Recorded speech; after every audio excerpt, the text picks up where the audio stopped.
Esse império nasceu das cinzas das conquistas bárbaras,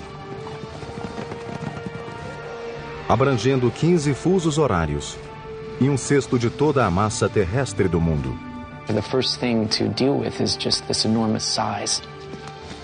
Após 400 anos de caos, o Império Russo foi forjado por czares de imenso poder, cuja ambição era tão colossal quanto o próprio país. She wrote to one of her correspondents, "I can't stop myself from building. Building is like a disease. It's almost like alcoholism."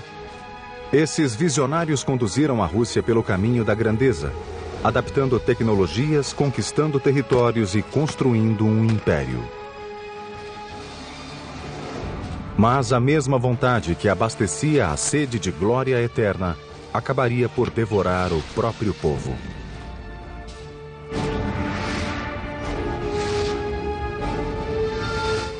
Construindo um império. Rússia.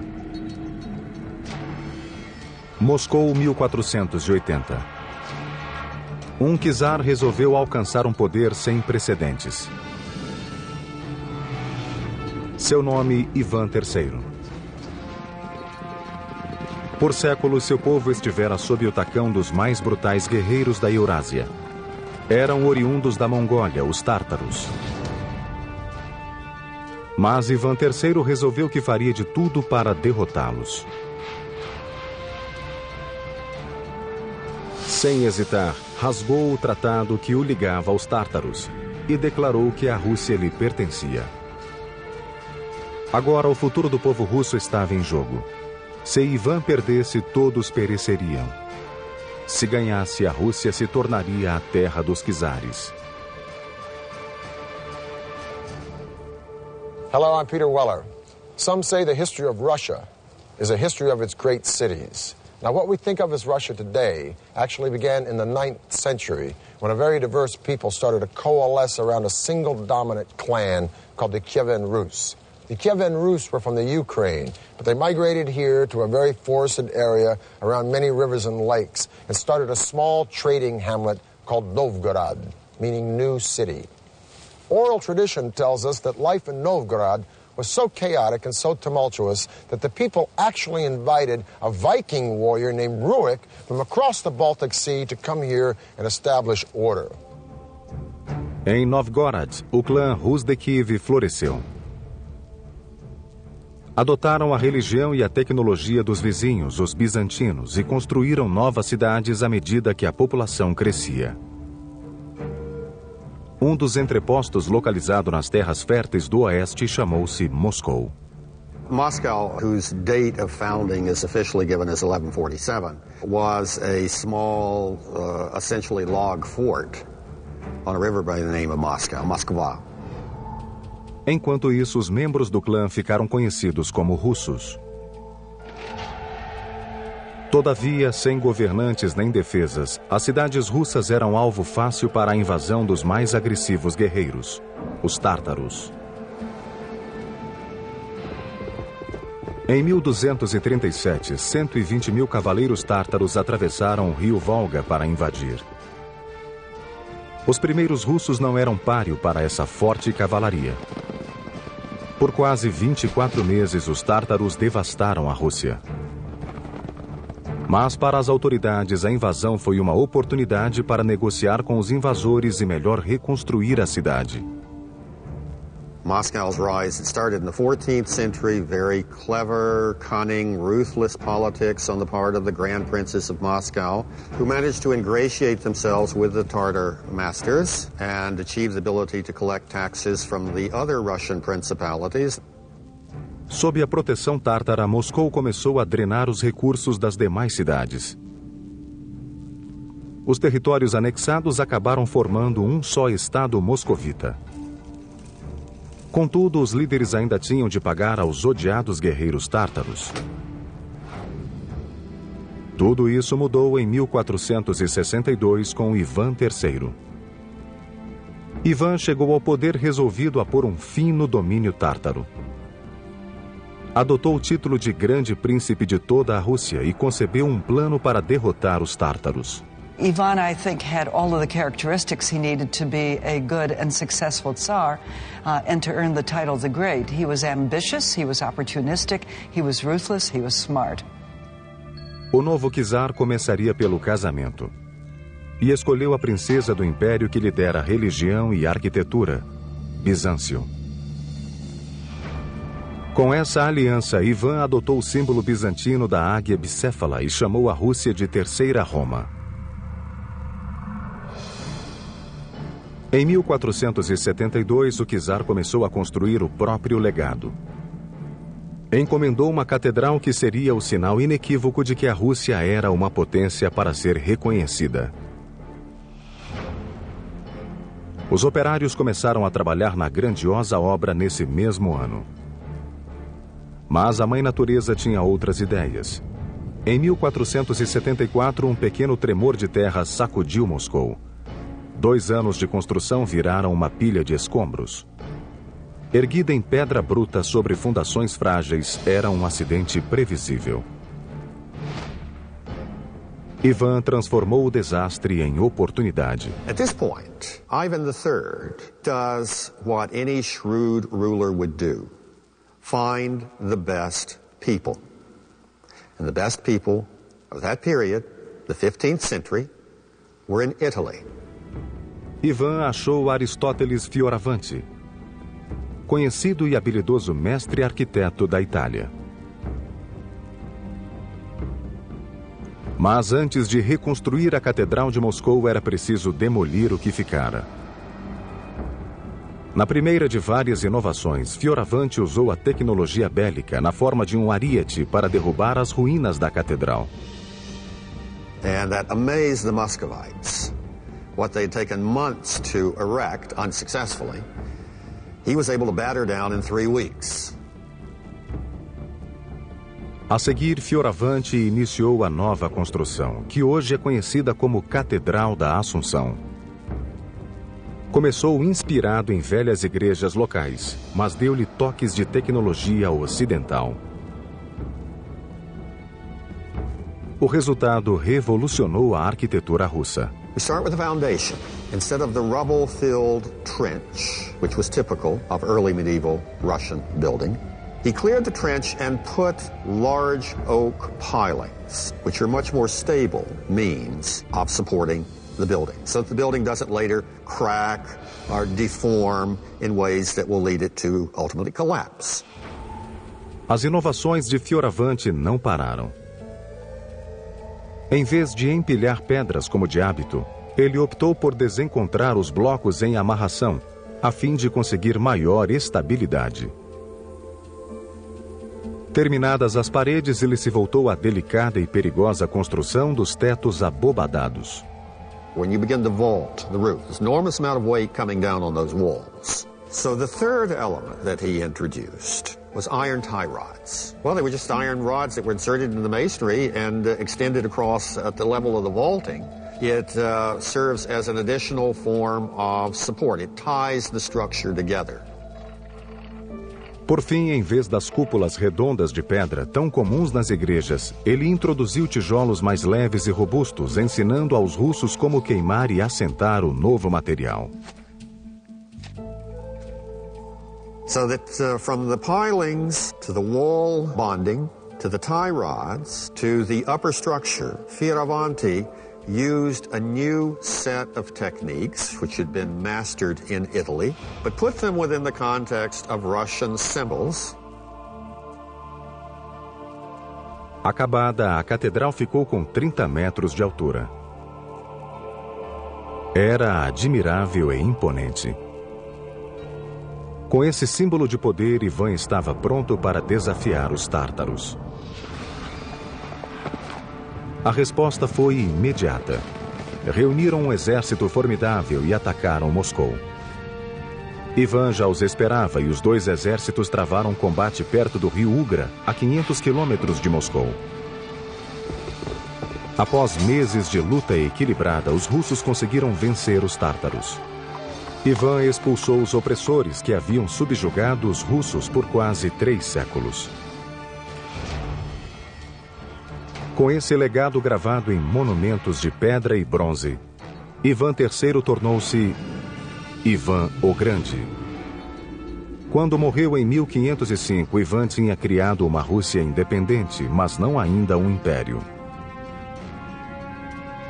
Essa distinção ficaria com outro Ivan, cujo poder absoluto e desumana crueldade lhe valeria o título de Ivan o Terrível. No fim do reinado em 1505, Ivan o Grande havia libertado o povo russo da subserviência aos tártaros e triplicado as terras de Moscou. In other words, it went from 15,000 square miles to 45,000 square miles, which was an enormous accomplishment in itself, and that would earn him the title the Great. Mas os tártaros ainda eram um problema.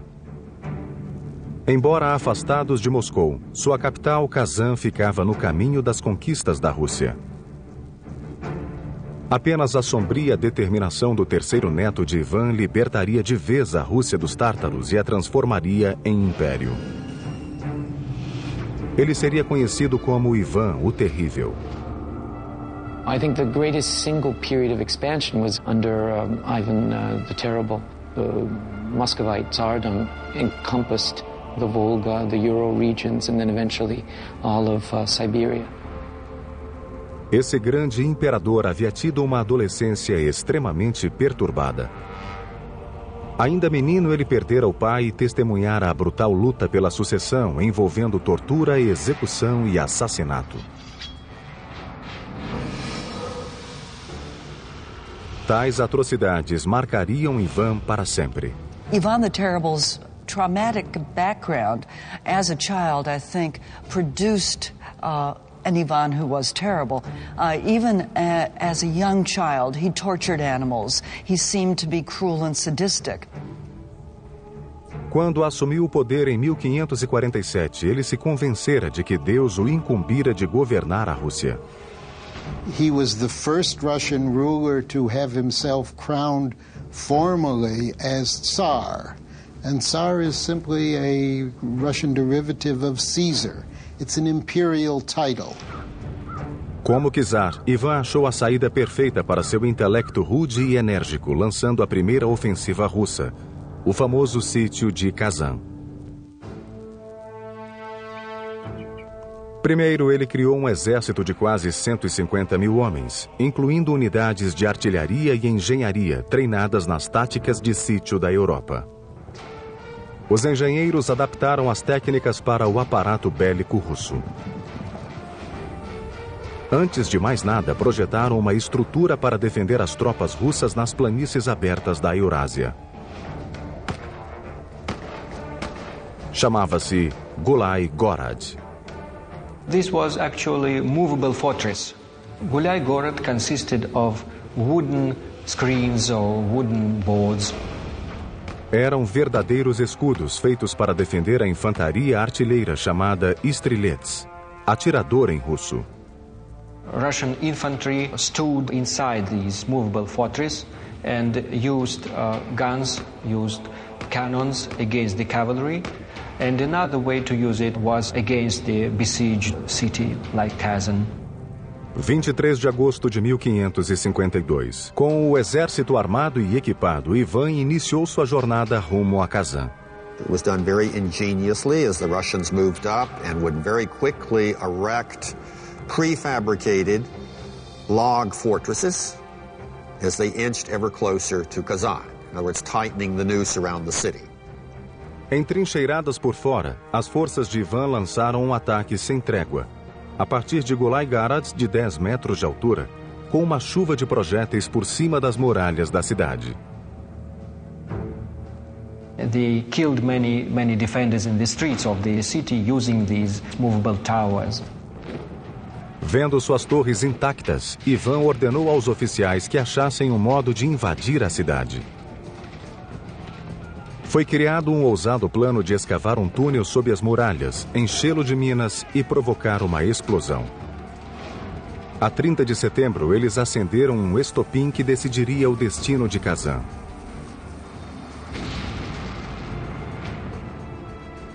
A força da explosão fez deter a batalha. That was the signal to the rest of the army, and all the regiments of the Tsarist army simultaneously started the assault of the fortress. Após 8 dias de sangrenta batalha, Kazan caiu. Ivan tornou-se um conquistador e a Rússia um império. This was a monumental feat because the taking of Kazan meant that Russia was incorporating the former Tatar lands to which she had been beholden. And Kazan opened the way for Russia to expand truly into an empire. It opened the way south to the Caspian and the Black Seas, and it opened the way east to Siberia. Em 1555, para comemorar a vitória, Ivan encomendou um monumento que se tornaria o símbolo do Império Russo. Hoje ela é conhecida como a Catedral de São Basílio. The Cathedral of the Intercession, which we know as St. Basil's, is based on the technology of brick towers that the Italians brought in and the Russians later adapted to create votive tower churches. Construída quase inteiramente com tijolos, a catedral compunha-se de 8 igrejas em uma. Seu desenho é geométrico, com as igrejas em volta de uma torre central, simbolizando os 8 dias do sítio de Kazan. Na década de 1580, foi acrescentada a característica mais distintiva da catedral. The onion dome takes its form, its image from that flare that occurs at its base. It rests on a cylinder called a drum, and from that cylinder, the top of that cylinder, it flares out very sharply, rises up, and then culminates in a peak. That is the onion dome. Os domos da São Basílio eram absolutamente únicos.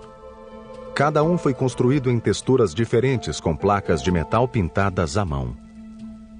A estrutura é de ferro. If you strip that metal sheath away, it would look something like a bird cage that had been squashed, so that you got the flare. O resultado foi um visual arquitetônico estonteante, nunca visto antes na Rússia.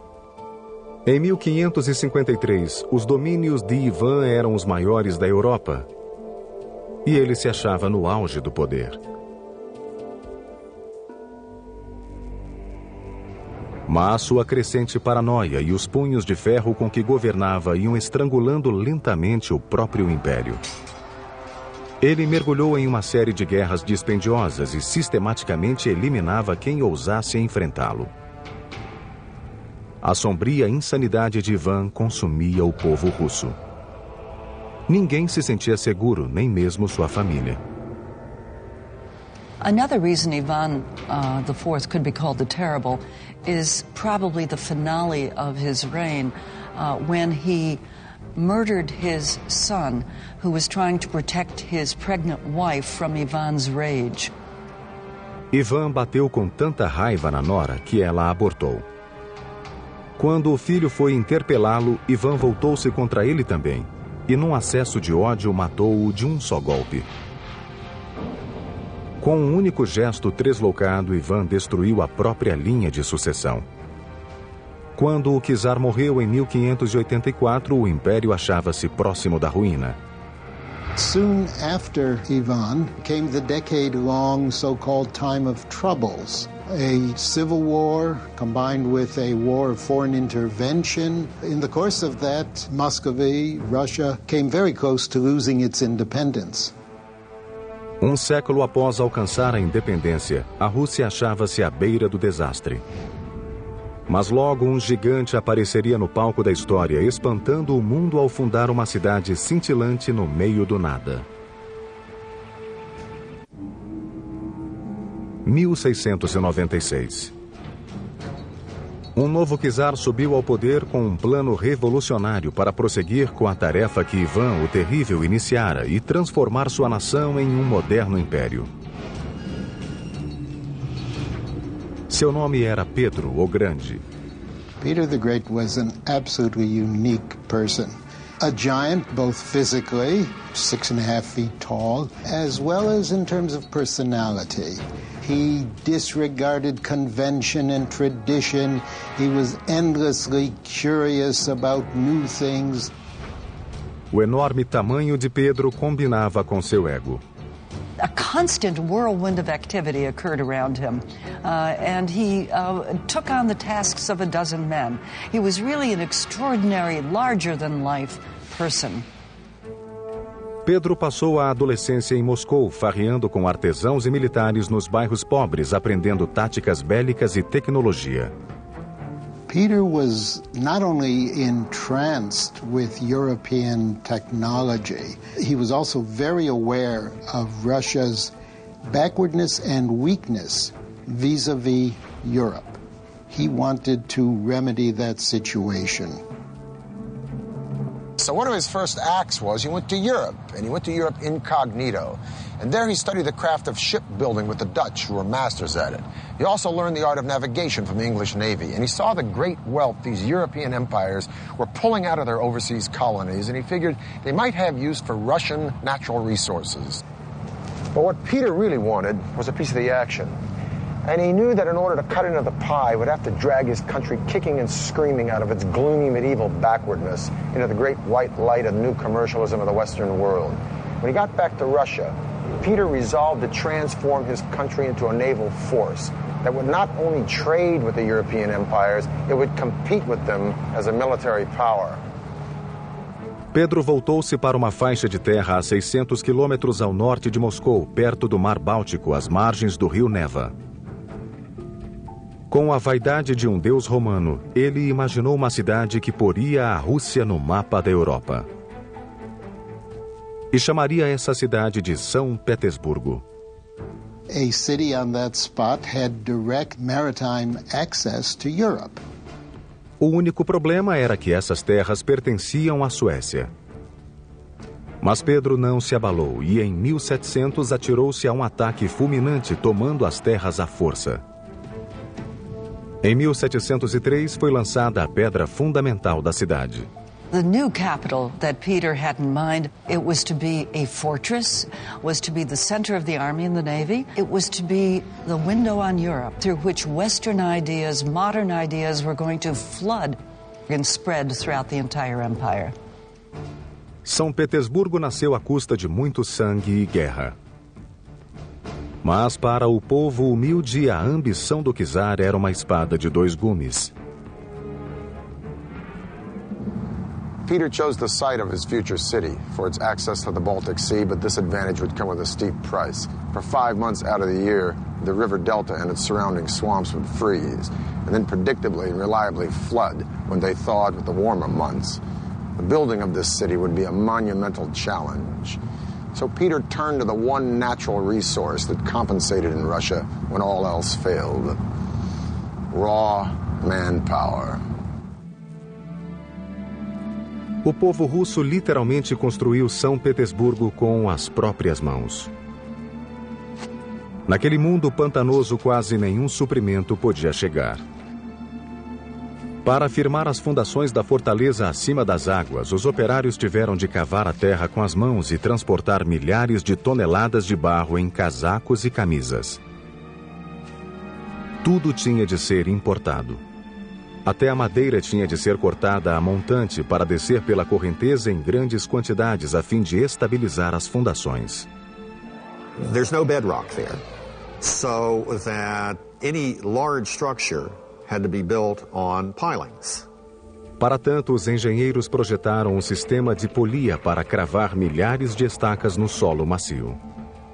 You'd raise the head, and they would drop it, and that would drive the pile into the ground. And this was repeated tens of thousands of times in Petersburg. Within 5 months, thousands and thousands of laborers had erected the hexagonal walls and the timber bastions of this fortress you see behind me.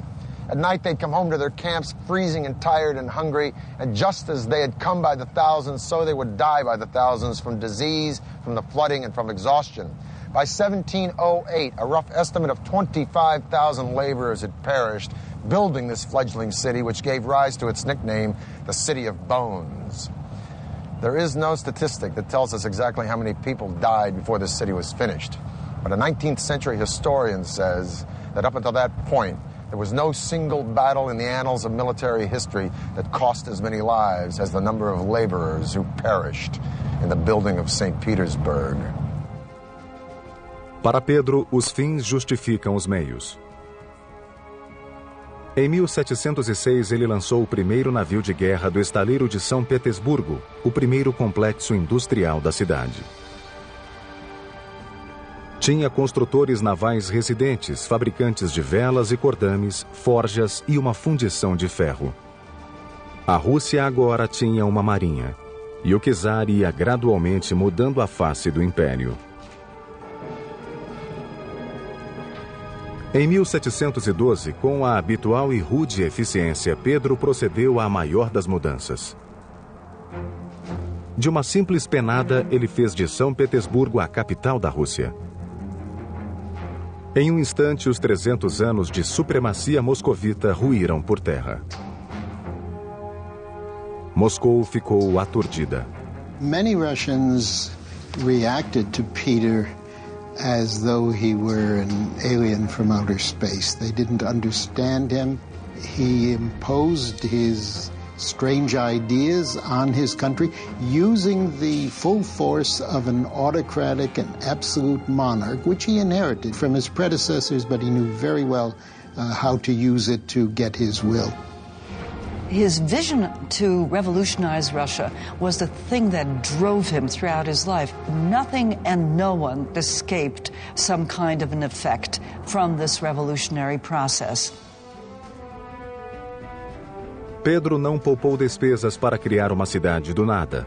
Mas em 1714, São Petersburgo ainda estava longe de ser um centro europeu como ele esperava. E os anos de farra e excesso já começavam a pesar no czar. Sem aquela vontade férrea, o projeto todo ameaçava ruir e deixar a Rússia mais uma vez à beira do caos.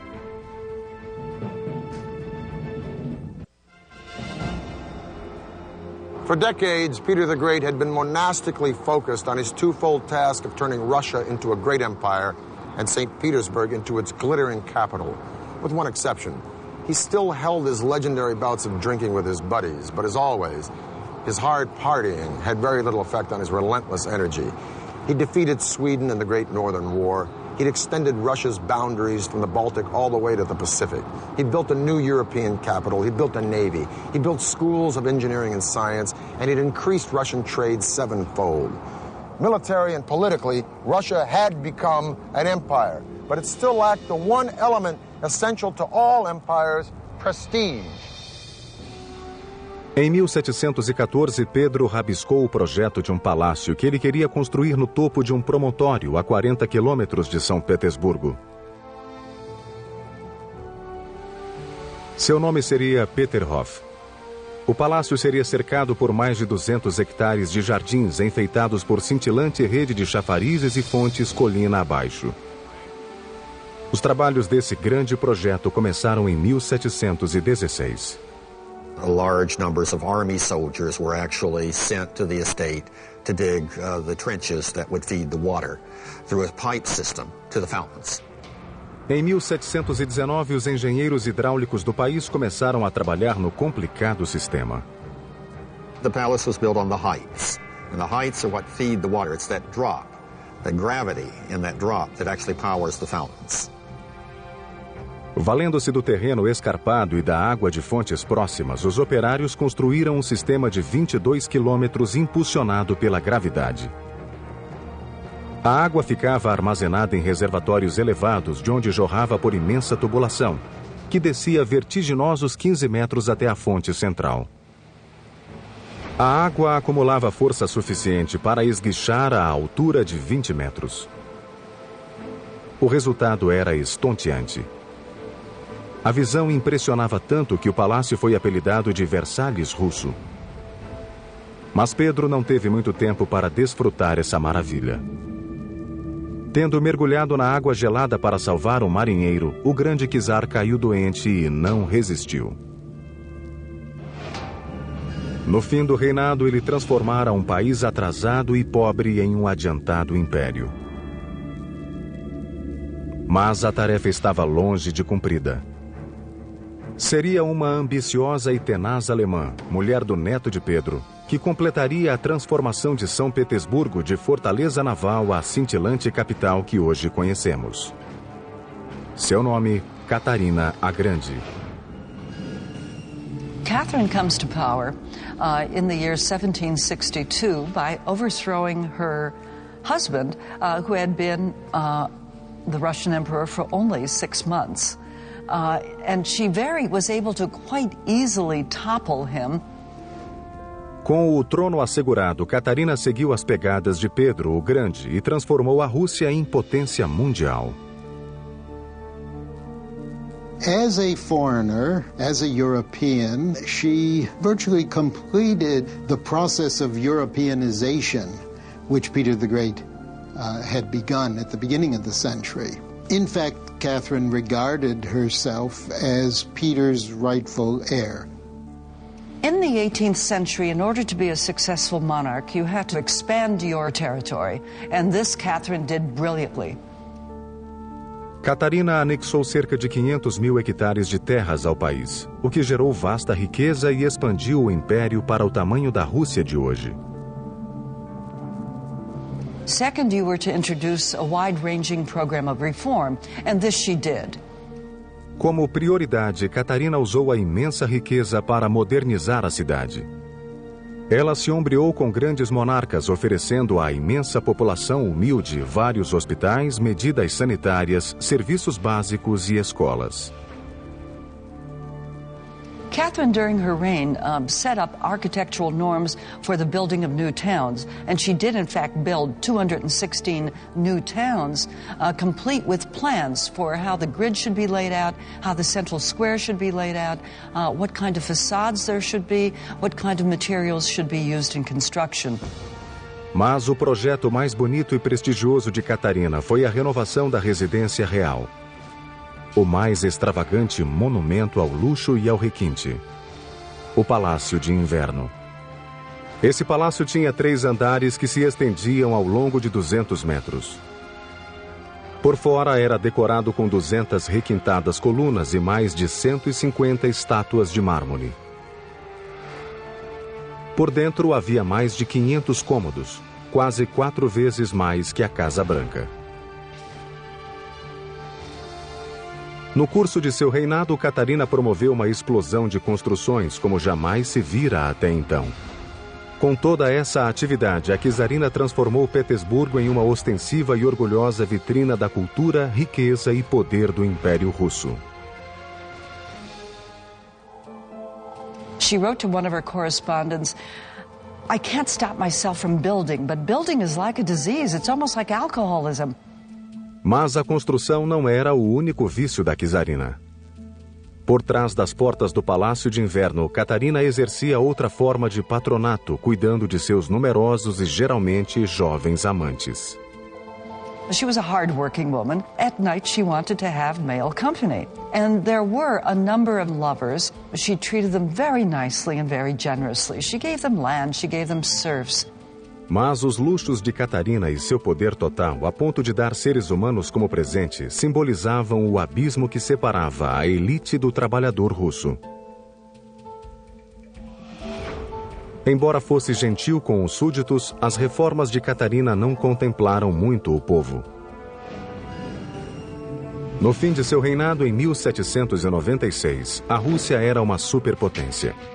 O brilho do país, todavia, trouxe glória e atraiu inimigos. Em 1812, o mais ambicioso general da Europa empreendeu uma marcha de conquistas como nunca fora vista desde o Império Romano. E ele escolhera a Rússia como próxima vítima. Quando morreu em 1796, Catarina havia acrescentado 500 mil hectares de terras ao Império. Mais de 40 milhões de pessoas eram agora consideradas russas. Quando seu neto Alexandre I subiu ao trono em 1801, a Rússia era peça importante no tabuleiro mundial de xadrez.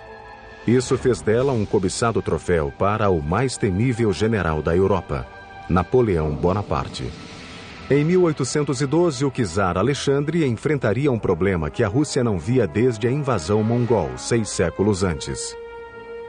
Napoleon posed a considerable threat to Russia. He had already brought virtually all of Europe under his control. Napoleão invadiu a Rússia com um exército sem precedentes de mais de 500 mil soldados.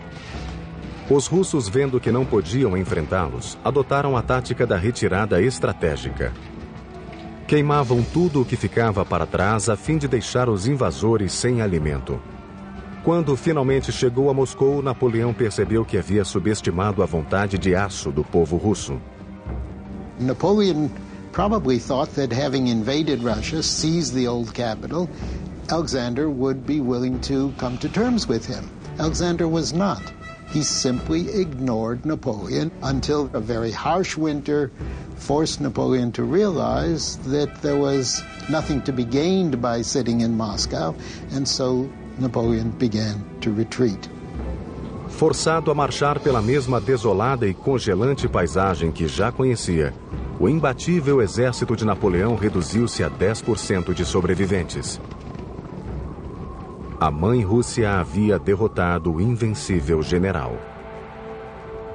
Em 1883, o sucessor de Alexandre encomendou um monumento e instalou-o no centro da praça principal de São Petersburgo, um símbolo da férrea vontade russa. E foi chamado de Coluna de Alexandre. The Alexander Column rests on a granite shaft, red finish granite. It's a monolith, it's one piece. Mais uma vez, um czar forçou os súditos a literalmente mover montanhas para erigir um monumento em honra ao império. Um batalhão de operários extraiu a base da coluna, uma só peça, e levou-a para São Petersburgo. Foi um processo que exigiu 3 anos e milhares de operários. Em Petersburgo, os engenheiros enfrentaram a dantesca tarefa de erguer um monólito de 700 toneladas e 25 metros de altura. There was sort of a giant halter that was fastened onto the column. And then placed around it were capstans which were manned by dozens of people. And at a given signal, they would all move, and through a pulley system, the column would gradually move upward and fall into the place that had been prepared for it on the base. Hoje, a coluna ainda se acha no imenso pedestal. Sua altura total é de 48 metros. It has proved to be absolutely perfectly engineered. A queda de Napoleão eliminou as ameaças ao status da Rússia de maior império continental. Na virada do século XIX, o país media quase 10 mil quilômetros do Mar Báltico à costa do Pacífico, indo até o Alasca. Abrangia 1/6 de toda a terra do planeta, incluindo 15 fusos horários. E com o novo czar continuaria a crescer. And Nicholas II, because of his early experience traveling in Asia, the first of the czars to travel to Asian destinations, took into his reign a real conviction that Russia's future lay on the Pacific. Mas com um território que se perdia no horizonte, o império achava-se em perigo de ser esmagado pelo próprio peso. E os engenheiros encontrariam uma solução tão grande quanto a própria Rússia: construir a ferrovia Transiberiana. Those who promoted the building of what was then the world's longest railroad in the 1890s had in mind both economic and political objectives. It was to open up the Far East to Russian exports. At the same time, it was to establish Russian power in the Far East. A 31 de maio de 1891 foi assentado o primeiro trilho de uma ferrovia que transporia a distância de 9.200 quilômetros, o equivalente a atravessar os Estados Unidos 2 vezes. Tratava-se de uma façanha de engenharia jamais tentada antes. The question of how the railway was built is frankly one that makes you sort of stop in awe. A construção foi dividida em etapas que requereram milhares de operários, engenheiros, soldados e até presos para executar a tarefa. In a typical stretch of the railway cutting across vast areas of southern Siberian forest, an initial wave of workers would clear the land, felling the trees to open the path for the railroad. Then a great deal of labor would go into building necessary earth bulwarks to raise the rails. Then once the woods were cleared and the bulwark was established, the rails would be brought in and laid. O transporte de suprimentos para as planícies geladas era um problema, pois a ferrovia ainda não existia. Os trilhos eram colocados aos poucos e os operários usavam o trecho pronto para transportar o aço do oeste e continuar a construir etapa por etapa. And this process was repeated week after week, month after month, over all the years of the late imperial period. O extenuante trabalho foi um calvário para os russos. It was a very hard job to take, very hard job to take. I mean, you got to conjure an image of isolated wilderness that was transformed into rough and ready workers' camps, with workers camped out under tents or in some cases in earthen dugouts, working for months at a time on stretches of track with relatively limited supplies in the winter, subject to extremely cold temperatures in the summer, to the terrific heat of Russia's continental climate. Em 1904, a ferrovia estava pronta. A Rússia tinha uma linha de comunicação com o Oriente e estava livre para tentar outra conquista, a da Ásia. The problem, of course, was that this put Russia into direct conflict with Japan, which had very similar political and economic objectives. This conflict of objectives led to war between Russia and Japan. Em 1905, a Rússia foi à guerra e sofreu humilhante derrota dos japoneses. Essa derrota avivou as chamas do crescente ressentimento contra o czar. Em 1914, o czar mergulhou o país em outra guerra. Uma guerra que dizimou grande parte da população. A Primeira Grande Guerra. Após séculos construindo o maior império do mundo à sua custa, o povo sentiu que chegava ao ponto de ruptura. A 15 de março de 1917, eclodiu a revolta. O czar Nicolau II foi deposto. Os quase 500 anos de poder absoluto dos czares ruíram por terra. The key factor in the disintegration of the Russian Empire in 1917-18 was the collapse of the Tsarist regime, because it was the emperor who really provided the glue that held the empire together. Os czares tinham usado o poder para erguer belas catedrais, uma cidade sobre pântanos, uma ferrovia que cruzava um continente e palácios suntuosos que até hoje não têm rivais. The history of the Russian Empire can be read as an enormous achievement. At the same time, that achievement came at important costs. In many respects, the empire was built on the backs of ordinary Russians. Em 1917, as realizações do Império seriam reescritas por um novo regime determinado a melhorar a vida do mais humilde mujik. As the mighty empire grew, it would consume more and more of its own to build a palatial playground for the rich and an industrial hell for the rest.